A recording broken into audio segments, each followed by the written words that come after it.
राधिका हत्याकांड ने एक बार फिर से पूरे देश को दहला दिया है। दिल दहला देने वाली घटना, पिता द्वारा अपनी उस बेटी का मर्डर, जिसके सपनों को उन्होंने पूरा करने के लिए अपना जीवन समर्पित कर दिया था।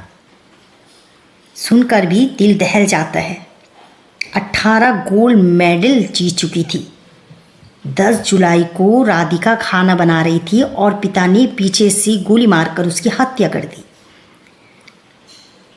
वारदात के दौरान राधिका की माँ भी घर पर थी, पर समझ नहीं आया कि पिता को माँ ने क्यों नहीं रोका।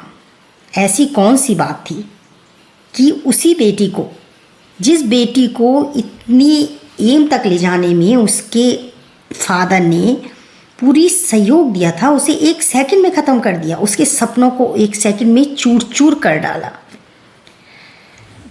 समाज में कहते हैं ना, बेटियां बाप को बड़ी प्यारी होती हैं, बेटों से भी ज़्यादा लाडली होती है। तो फिर कौन सा खून सवार हो गया था उनकी, जिन्होंने एक बार भी इस बात को नहीं सोचा। कई लोग कहते हैं कि लोग ताना मारते थे कि वो अपने बेटे की कमाई खाती हैं। कई कह रहे हैं कि एक वीडियो उन्होंने बनाई थी जो इंस्टा में डाली थी, इनाम के साथ कोई मोमडन लड़का है, उसके साथ जो उनकी म्यूज़िक वीडियो बनी थी वो उनके फादर को नहीं पसंद थी। सचमुच में समझ से परे है, दिमाग भी काम नहीं कर रहा है कि आखिर ऐसा क्या हुआ होगा। लेकिन जहाँ तक दिमाग सोचता है तो वही लगता है कि सचमुच में दुनिया बदली पर मानसिकता नहीं बदली। भेद खत्म हो रहा है इससे पुरुष का, किंतु पुरुष प्रधान समाज की मानसिकता आज भी वही है। अच्छाई बुराई की पहचान औरत करने लगी है, आगे बढ़ने लगी है, लेकिन कहीं ना कहीं आज भी पुरुष प्रधान समाज उन्हें अपने कंट्रोल में रखकर आगे बढ़ने देता है।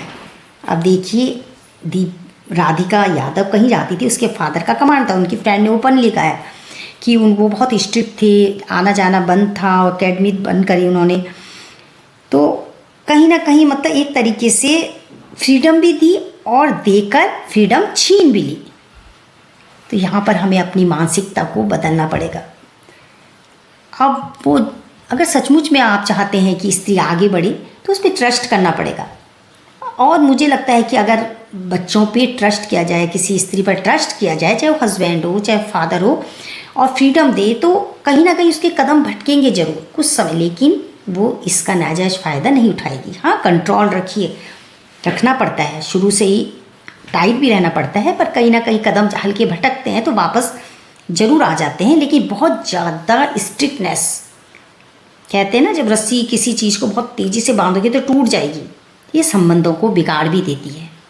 और अक्सर घटनाएं वहीं होती हैं जब बहुत ज़्यादा स्ट्रिक्टनेस होती है। हमेशा जहाँ स्ट्रिक्ट जितने होंगे उतना ही ज़्यादा, कहते हैं ना, पिंजरे में बंद पक्षी हवा में तेज़ी से उड़ने लगता है। बस कुल मिलाकर बहुत दर्दनाक घटना है, सचमुच में रूह कांप जाती है। बाकी तो राधे राधे राधे।